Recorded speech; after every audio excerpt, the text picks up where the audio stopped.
Hello, Civ fans, and welcome to today's Barbarian Livestream. My name is Pete Murray. I'm going to be your host today, and joining me is the Barbarian himself, Carl Harrison from Firaxis QA. Carl, how are you doing? I am fantastic, Pete, thank you. And joining us as well is Anton Stringer, lead designer of the Civilization 6 New Frontier Pass. Good afternoon, Anton. Hey, Pete. Hey, person that took Carl's skin and is wearing it with horns. This is scary. Who are you? Yeah, um, Carl, we want to thank you for your excellent turn as the Barbarian in our last developer update. And today, let's talk about this next update that's coming to everybody who's got Civilization 6. Anton, what have we got coming up for people tomorrow? So this is a very exciting update, and as you said, it's for everybody. It's being released alongside the New Frontier Pass, but it is a free update, even if you only have the base game, even if you're not playing on PC. This is something for everybody, and it's got two big features. The one that we're going to show off in the save today is a new Barbarian Clans mode, which many of you saw Carl Barbarian explain in our dev update video, along with David McDonough, the point designer for it. We also have a leader selection pool, which can give you even more customization when you're setting up your game. And we got a lot of balance changes as well. All right, so let's go ahead and we're going to jump into our game. And Carl, do you want to tell us about what we're going to be doing today, what the setup in our situation is? Yeah, absolutely. So because we're showing off Barbarian Clans today, we wanted to show the classical age and focus on these Barbarian Clans and their transition into potential city-states. So I have chosen to play as Gaul, who is a little bit barbaric themselves, very warmongery, very strong in the classical era.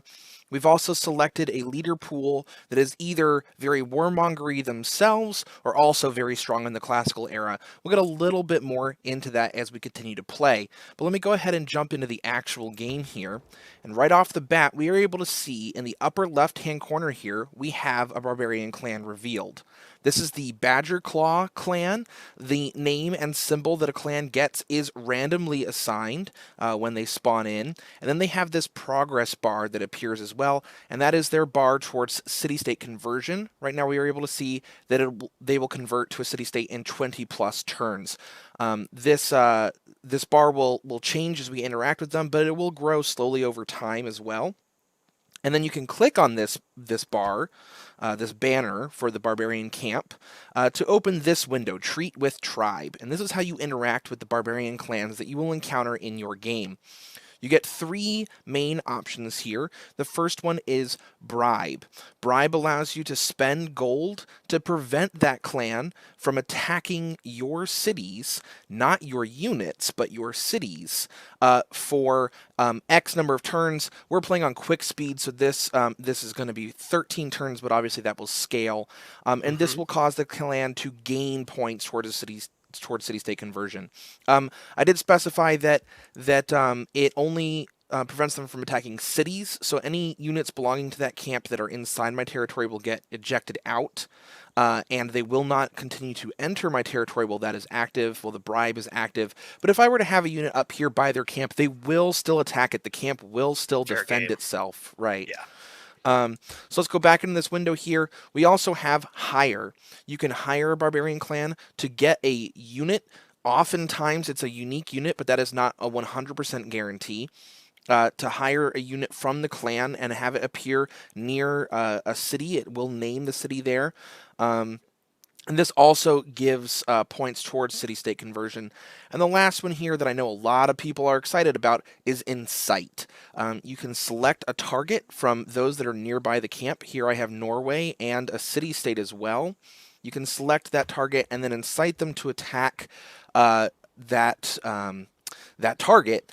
It will send any units that camp already has, that clan already has, in their general direction. It will push them towards attacking them. However, it does not cause them to immediately spawn a massive siege army that will go take their city. So if you do this option, just be aware that it doesn't immediately make them overrun that civ. And they will still attack you if you pick this one. This is not the same thing as Bribe. If you pick Incite, that doesn't mean that they won't attack your units. It just means that they are more likely to attack that target. What we're going to start with today is Hire. I'm going to click this. We have an Eagle Warrior Warrior. appear right here, so even though I'm not the Aztecs, I now have their unique unit. And this progress bar did gain a little bit of progress here. It is still saying 20 plus turns, so it wasn't a lot of progress, but the more we do this, the more likely it is that they'll convert. All right, I know we've got some questions from chat relating to the Barbarian mode, but before we can get them, Carl, do you want to tell us what your general strategy is going to be for these turns we're going to be playing out on the stream today? Yeah, so as playing as Gaul, I like mines and I like mineable resources, and there's a lot of mineable resources in this area. We have copper, we have mercury. Over on this continent, this is a continent split right here. We have silver, and I think Adrianople is settled right on top of some silver. So I really like the territory that I was given here. I took religious idols as my pantheon for +2 faith on these mines.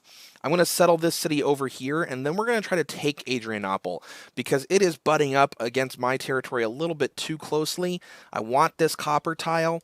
I would like to have that silver tile, but I think it'll be a little out of range of the city because we have to put it right here.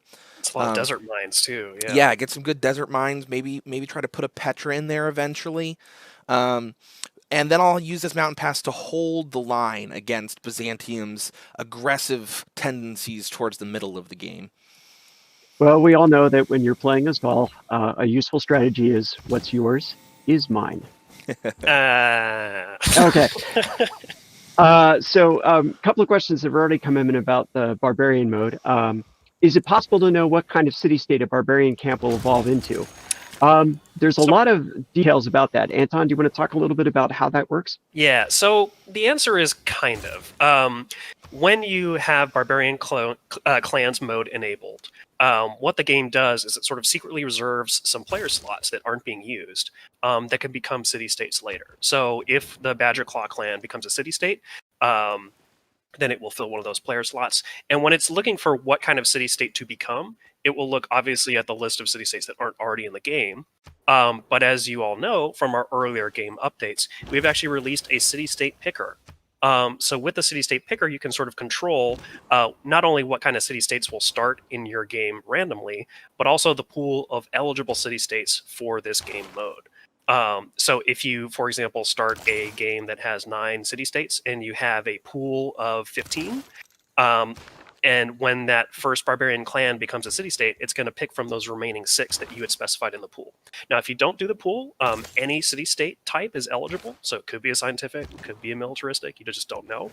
And then similarly, if you happen to be a very restrictive pool, right? So you there's 9 city-states in the game, and you only have 9 in the pool, there's no 10th eligible city-state type, then you're actually not going to be able to spawn a 10th city-state. So the Barbarian clans will not progress towards being a city-state. They will stay as clans until somebody disperses them.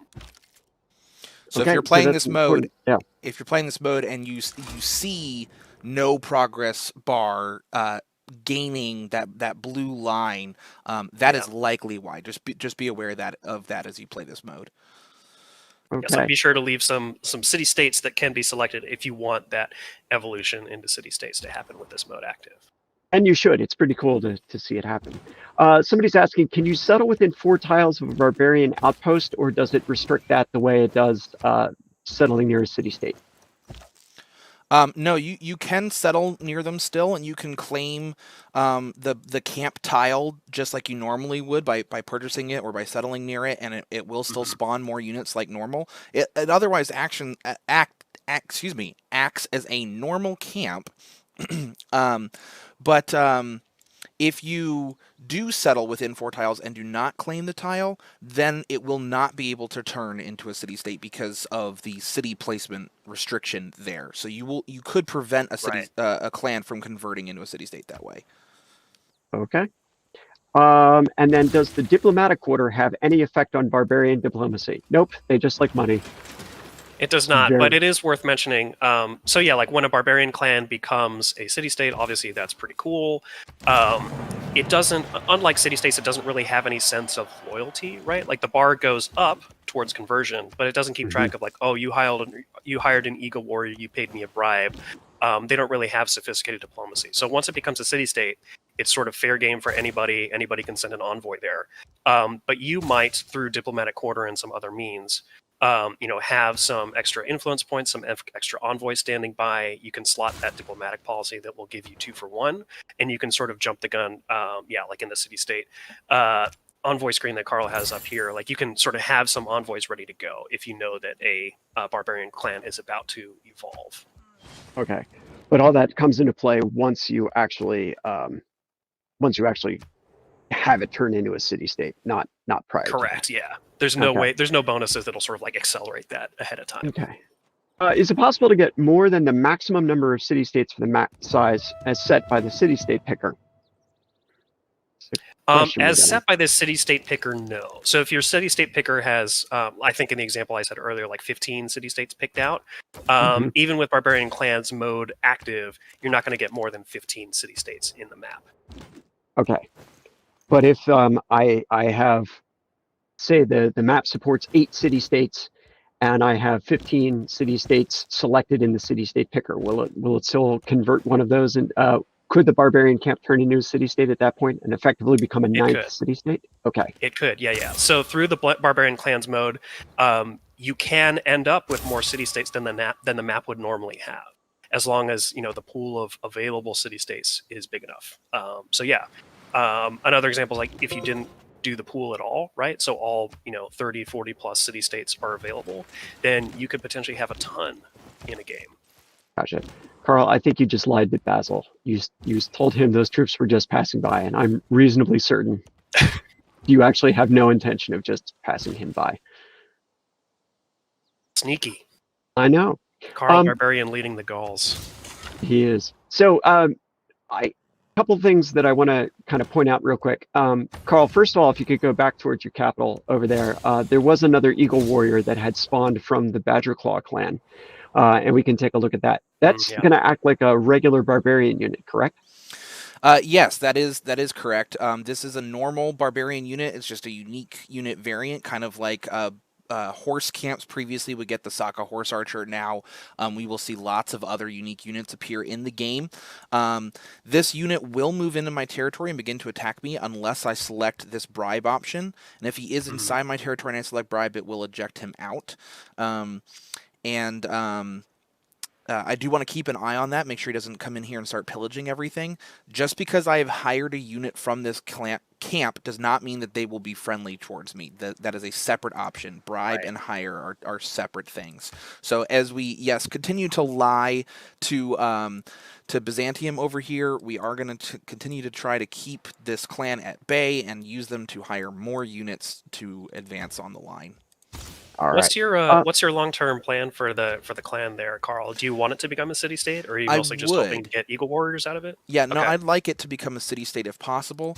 I think that would be advantageous to have a city-state between me and Norway. A lot of people are unfriendly with me, and when I break my promise here and declare a surprise war will cause a lot of grievances, and breaking a promise is very detrimental to your diplomacy. If you've told someone something and then you go back on that, all the leaders in the game will recognize that fact and begin to hate you for it. So I do definitely want to keep an eye on that. And I think having another trading partner nearby in case other people declare war would be very useful for me. And then later, if I want this terrain, I can come up here and take the city-state. Yeah. All right.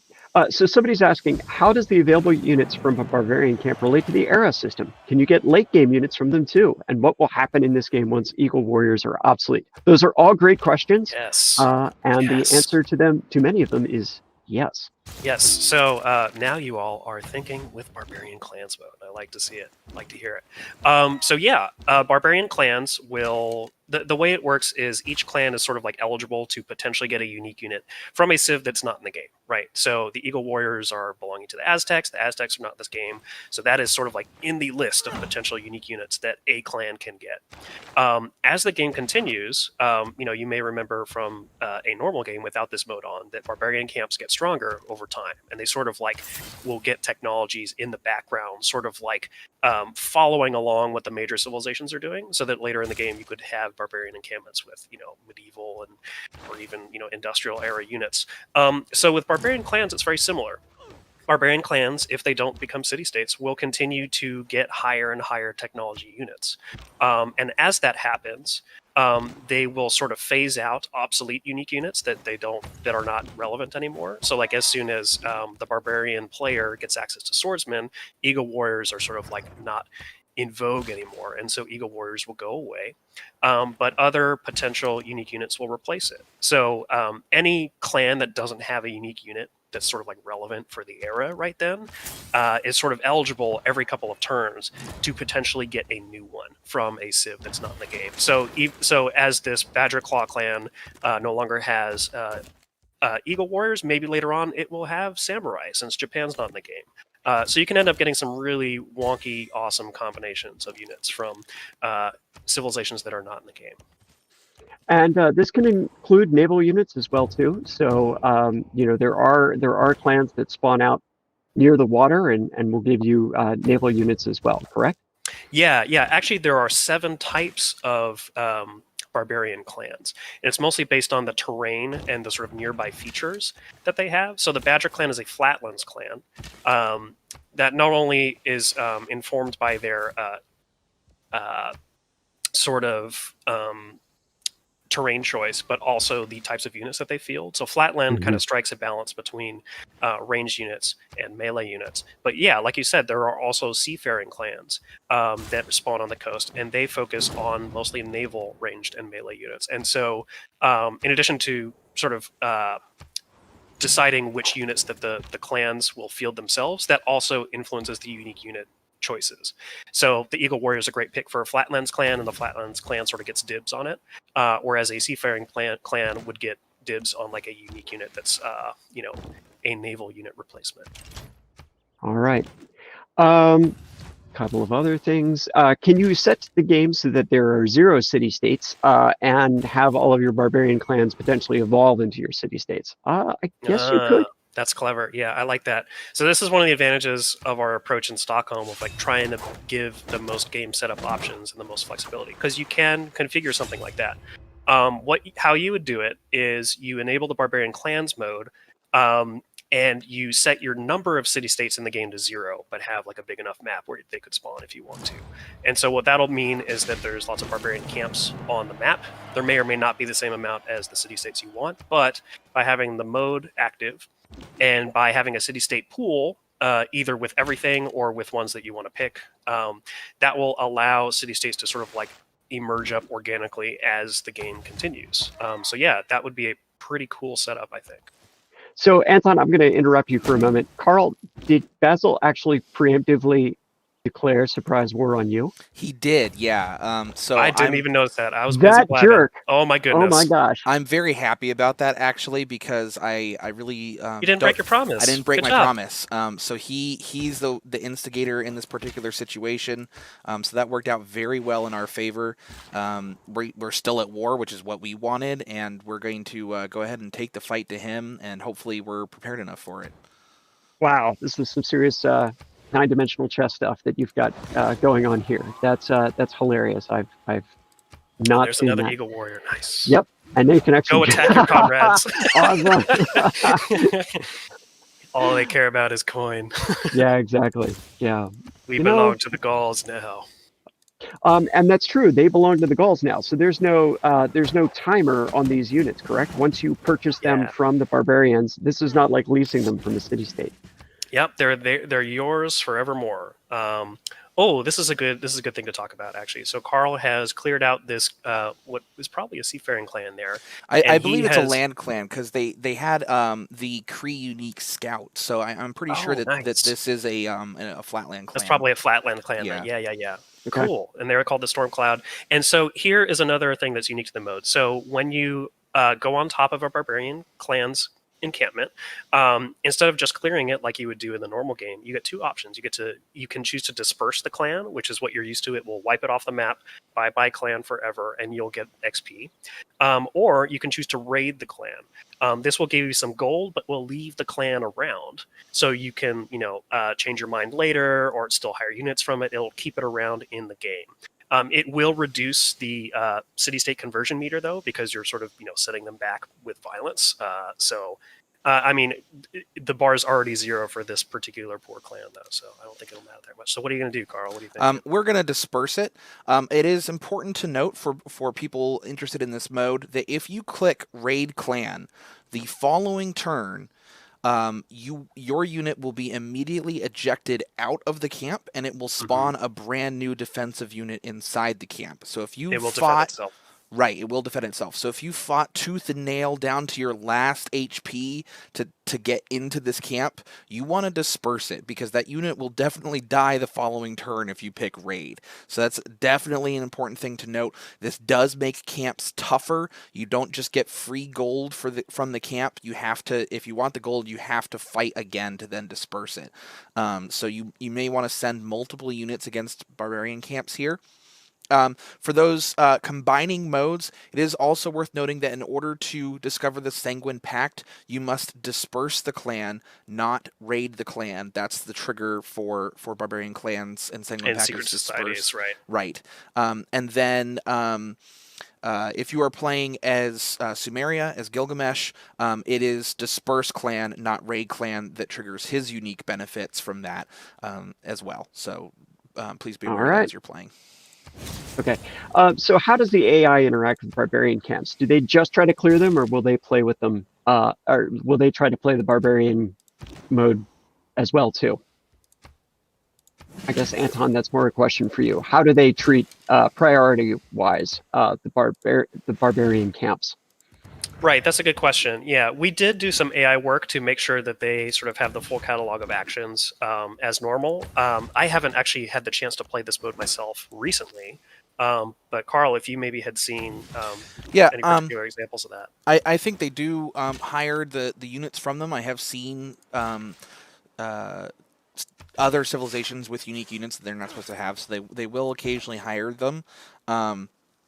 More often than not, particularly in tundra and snow areas, you will see a bunch of new city-states, though, because those are harder locations to reach, and so they will eventually convert. When that does happen, by the way, what occurs with the units that the camp controls is they all get converted over to the city-states units. So you will also see city-states with unique units that they shouldn't have, and that's because they were a clan that had those units that then converted, which is another really cool thing about this mode. So if you have a clan out on an island that nobody's discovered, and you go sailing in the middle of the game after getting exploration, you go and find that landmass, it is possible that there will be city-states there instead of barbarian clans, whereas before it would have been completely overrun by barbarians. That might not be the case anymore. It might be a strong city-state instead. Yeah, and I should mention too. So the meter towards city-state conversion, like the biggest ways that changes is from player actions, right? The things that bring it up or bring it down, the bribes, the hiring, the raiding, etc. But each clan will also get a small amount of progress every turn based on the food yield of tiles around it. So yeah, the case where Carl was mentioning, where there's a barbarian camp that is in the middle of an island somewhere. Yeah, it's very likely that if it's left undisturbed to its own devices, it will become a city-state. Got a couple of other questions that have come in from chat that are interesting. Can a city-state that has been raised come back from a barbarian clan? I believe it can. So David McDonough, Yeah. David McDonough, who designed this mode and did a lot of the implementation as well, wanted that to happen. So yeah, if it is raised, if it's just captured, then the city-state could still be liberated, right? So we don't want to bring back a duplicate. But if it is raised to the ground, it does kind of become re-eligible. So it could get resurrected in a really funny place, like halfway around the world or something like that. That's awesome. With clan mode enabled, with barbarian clan mode enabled, do additional camps continue to spawn as normal, or is it a fixed number that gets spawned at the start of the game and that's it? So they will continue to spawn as the game goes on. Basically, barbarian camps are treated normally in this mode. They still have the same spawn rules. They still will spawn at the same frequency. They will still send out raiding parties and siege parties, just like you would normally expect from barbarian units. The difference now is that you have more tools to in your toolkit to interact with them. You are able to do more things with the barbarians. Right. And like, for example, if you had a unit captured by a clan, this bar here would change from bribing them to hiring, or excuse me, ransoming Ransom. that unit back. So there's more tools in the player toolkit to deal with barbarians.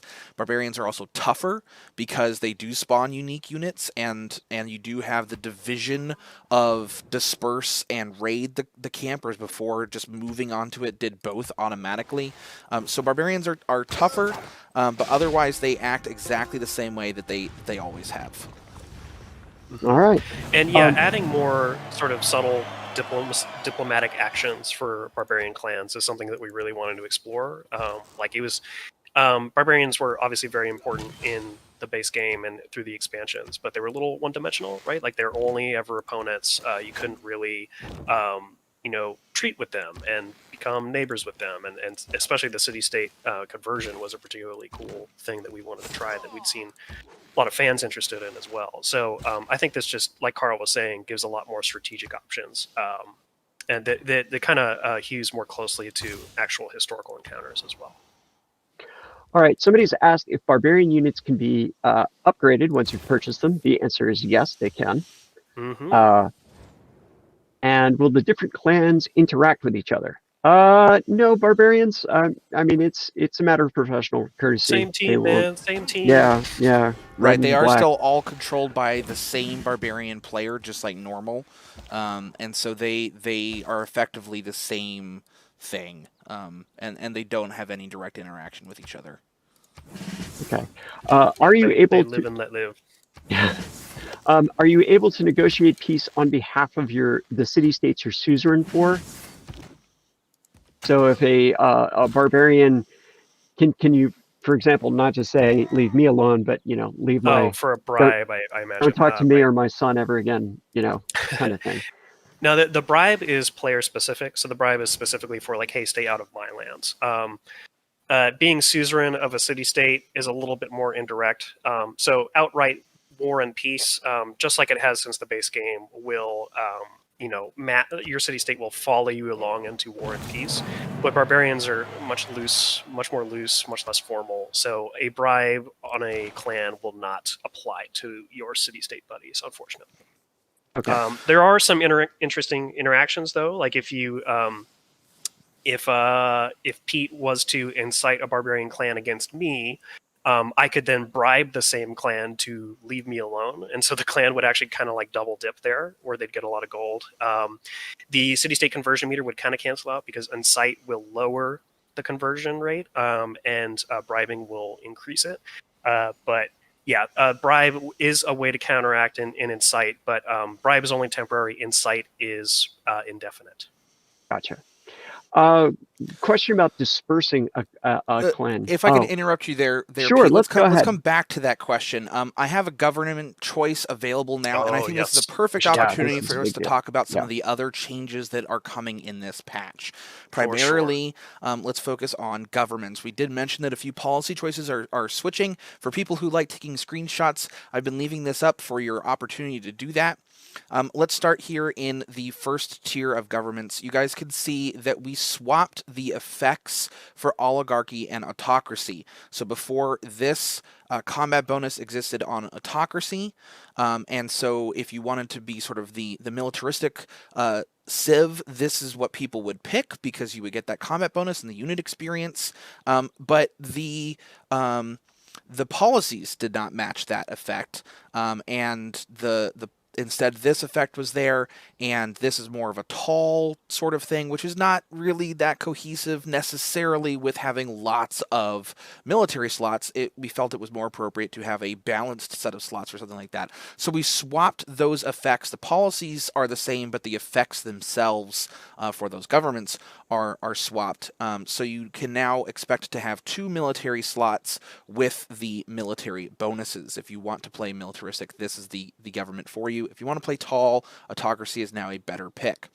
Then in the second tier of governments, we have changed both Merchant Republic and Monarchy. Merchant Republic used to have 2 wildcard slots and 1 diplomatic slot. This was one of the more powerful governments here, and we know a lot of people were picking it. We decided to go ahead and switch a wildcard slot to a diplomatic slot. So it has 1 less wild card. And then Monarchy had 3 military, and a lot of people didn't really like picking Monarchy because they didn't need that many military slots. So we took that military slot and we made it a wild card instead. So now Monarchy has 2 wild card instead of Merchant Republic. We expect to see a lot more people picking Monarchy as a result of that. We have also added +2 diplomatic favor for every Renaissance wall that you have. So if you like playing the diplomatic game, you want to get up to those Renaissance walls well in Monarchy, or having that legacy effect. The later governments have not changed. We did not do anything with the policies or effects on the last 2 tiers of governments, just the first 2. And the last thing that I want to mention here is part of the reason that we switched this to a diplomatic effect is that we've changed a couple of social policy card types in this patch. So we changed both colonial taxes and colonial offices, which boost your cities on continents other than your capital's continent, from economic types to diplomatic types. And Merchant Republic pairs very well with those, particularly with their extra diplomatic slot. So if you want to have colonial offices or colonial taxes, those are now diplomatic policies. And we have, let me go ahead and pick oligarchy here, because I think I might have the policy available. Not quite yet. I have to go a little further. Craftsmanship, the policy craftsmanship, which is plus 100% industrial zone adjacency, used to be an economic slot. We have turned it into a military slot instead. That should give you a little bit of an extra boost with your military slots and pumping out those military units. The upgrade to that policy that combines campuses and industrial zones is still economic, but craftsmanship itself is now a military policy. All right. So for players, keep in mind that these changes will be coming out with this next update. And just as a reminder to everybody that the Barbarian Game Mode update is coming out to everybody who has Civilization 6, regardless of the platform you're playing it on, or whether or not you own any of the expansion packs or the New Frontier Pass. This is coming out to everybody, and it's going to be available tomorrow. Let's see, 9 a.m. Pacific, noon Eastern, and then early evening British Standard Time. This is the time of year where I can never remember if we're 5 hours ahead or 6 hours ahead. Oh of them. yeah, because Or US they're is about to 5 do hours our or 6 daylight hours ahead of us. nonsense. Yeah. Yeah, that's all right. Yeah, and just also, to reemphasize as well, it's a free game mode, so it can pair with any number of other things. Obviously, we had talked earlier about the secret societies and how that changes when this mode is active. You have to disperse in order to get those effects. But Carl also is playing with the random civic and tech shuffle mode, where you don't know exactly where you're going and things are a little bit more random. That is our other free game mode. Yeah, exactly. You can't see into the future. So those, you can mix and match however you want. If you prefer the old barbarian mechanics, you can just turn this off and keep on going as you used to. I think what's fun about this, well, there's a lot to it. So you guys, were looking at a lot of different inspirations when you were creating this mode, right, Anton? Yeah, we were, for sure. And it's interesting because this is sort of like one of the big advantages of the New Frontier Pass and the sort of, having a monthly release, whether it's part of the pass or whether it's a free update for everybody. This mode was actually not something we had planned when we started planning the New Frontier Pass and the free updates a long time ago. This was something that we actually changed a few months in once we realized the popularity of game modes as opposed to kind of more traditional game scenarios. And as we kept reading forums about people talking about particularly really, like Barbarian mechanics and how they were a little bit too simple, and that lined up with a lot of our internal testing and stuff too. For new players, for more casual players, if they start next to a barbarian camp, it can be particularly punishing if they don't emphasize early military, and a lot of that depends on your map. So for people that are annoyed by that sort of variability, the Barbarian Clans mode really gives more options, because if you have a strong economic game, you can bribe them to stay away, or you can get your army up to speed by paying them. So it gives you a lot more things in your toolbox. All right. Well, there's a lot going on, so it looks like Carl's about to take Adrianople there. But more importantly, are you going to keep or raise the city? Oh, we are raising this city. Really want that silver. Yeah, there is silver there, sure enough. Oh, that's cool. But it looks like that barbarian camp has finally turned into a city-state, so let's take a second to look at it. And it has turned into the city-state of Taruga. So how do we feel about this? This is pretty good. Yeah, I like this a lot. I really like the bonus. It's plus 5% science in all cities for each different improved strategic resource they have. I have both horses and iron in my capital, so that'll be a nice little boost down there. Like I said, it is a buffer between me and Norway. It'll provide trade route opportunities. And for astute eagle-eyed players, you'll see that this has a white dash border around it. This is the new border for any city-state that has converted from a barbarian clan. And you can see that comparatively with other city-state borders that match their color. This is very distinct. When you are looking around the map, you can tell which city-states have converted from a barbarian clan. And this was something actually that during development was a bug originally, but we realized it had such a distinct footprint that we thought it would be really cool to sort of like have that visual history of the game. So when you're coming across the city-state, seeing that white border, and or seeing a random unique unit from a civ that's not in the game that belongs to that city-state, you're like, oh, okay, there's a story here. Oh man, that's a good deal. Yeah, I'll take that deal. So you got some coffee and you smashed the city. That was exactly what you set out to do. So a couple more questions people have been bringing in since then. I think I was going to say, is there when you're dispersing a barbarian camp, does it have a turn cooldown timer, or can you do it over and over again if you can crack that defensive unit that spawns in? So Raid has a cooldown. Disperse does not, because Disperse immediately removes that camp. It no longer exists after you disperse it. If you raid a camp for gold, yes, it does have a 10 turn cooldown on that. So you can continue to raid it over and over after that cooldown has triggered. You can sort of keep a camp around to get the units from it and to just continue to farm it for gold, but it does require a significant military presence, because like I was saying earlier, if you do that, it will spawn a new unit in that camp and eject your unit immediately. Gotcha. Does the amount of gold gained from raiding a barbarian clan increase if that clan was bribed or hired more frequently? No, it does not.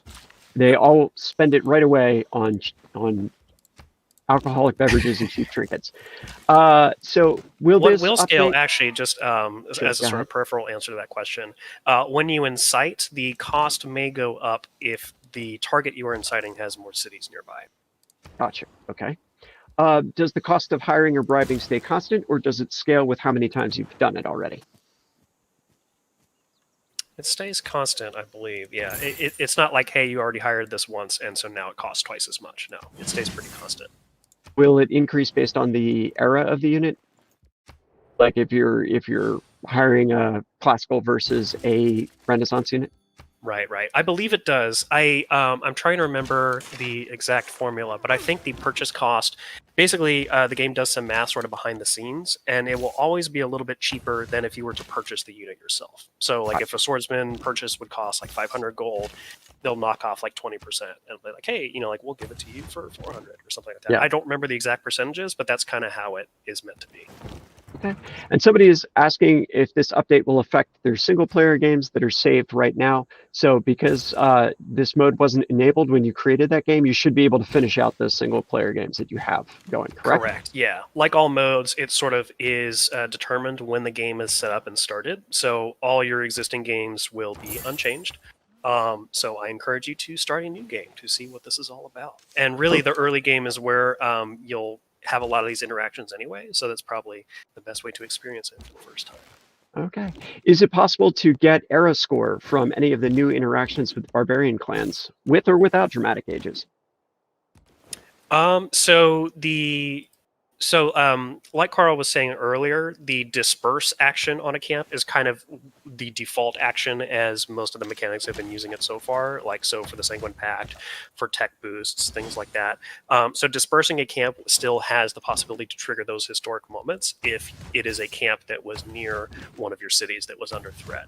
But there are no specific new moments in dramatic ages mode or otherwise related to the mode. No. Okay. And then somebody's asking about one of the changes that's coming up that we haven't had a chance to talk about. Can you elaborate on the changes to how AI use aircraft? They're better at flying them now. And yes. they know how air defenses work. Yeah, that's a great question. We could talk some about that, and I think there are a few other changes that we can mention too. So the AI will create more aircraft. They will deploy those aircraft more often. They will attack more often with aircraft, and like you were just saying, Pete, they will use anti-air defenses more frequently, so they are less vulnerable to aircraft themselves. This is, of course, all dependent on tech level. So if you have far outpaced the AI and you don't see them using aircraft, just check to see if they've gotten to flight or later than that. It is possible that might be the reason why you're not seeing it, but they should be using aircraft once they have the ability to do so. Another tweak sort of related to aircraft as well is for strategic resources that are needed for aircraft, the AI will be more likely to trade for those and value them more highly when talking to other players, including human players. All right. And then I guess one more thing that I would be remiss if we didn't mention is the fact that the Cliffs of Dover are stronger again. The Cliffs of Dover. Yes. Yeah, so the Cliffs of Dover, we recognized that people wanted the tiles to be a little bit more workable from an early standpoint rather than having to wait to work those tiles until you have a whole bunch of population already in the city. So they do have food now to make them a little bit more valuable. You cannot improve them. You cannot settle on them. We've seen those requests a lot. That's the case for any natural wonder. Gobustan and Chocolate Hills are all in the same boat there. But we did make a few changes to other natural wonders. I believe that Giant's Causeway now grants +1 culture to all adjacent tiles. And Lissa Fjord similarly gives +1 production to all adjacent tiles. Right. And the Great Barrier Reef is actually a reef for the purposes of a campus. Yes. For campus adjacency, yes, which is quite nice and fitting. Another thing on the adjacency front, we've nerfed Paititi a little bit. We've removed the major adjacency bonus it had for theater squares and commercial hubs, just because it was a little bit too good. And that is a new natural wonder in the Maya and Grand Columbia pack. So if you have the New Frontier Pass, you've had that in your games for a while. And to make Crater Lake a little bit more competitive with the Fountain of Youth, we have given it an additional faith on its tiles. Mm-hmm. All right. So we will have the full list of changes coming with this next update as we release the patch notes tomorrow. And just as a reminder, the Barbarian Mode game update will be available tomorrow at noon Eastern, 9 a.m. Pacific, early evening British Standard Time. Carl, it looks like this game has evolved pretty well. We've got some people who are mad at us, but not nearly as many as who would have been if we had sneakily declared war on Basel. You very effectively got the land that you wanted. We have a new city-state, Taruga, that used to be uncultured barbarians. They're now upstanding members of society. They've settled down and are drinking from their teacups, just like Carl in the video. With their pinkies out. Yeah, so I want to thank everybody for tuning in, but I'd like to thank the Carl Barian himself for coming in and driving today. Carl, thank you very much. It has been my absolute pleasure to be here. And Anton, thank you for coming and guiding this discussion today. Of course. Thank you so much. And my name is Pete Murray. I've been your host today. Don't forget to follow us on social media. Pay attention for more changes coming with Civilization 6 later this year. And everybody have a great afternoon.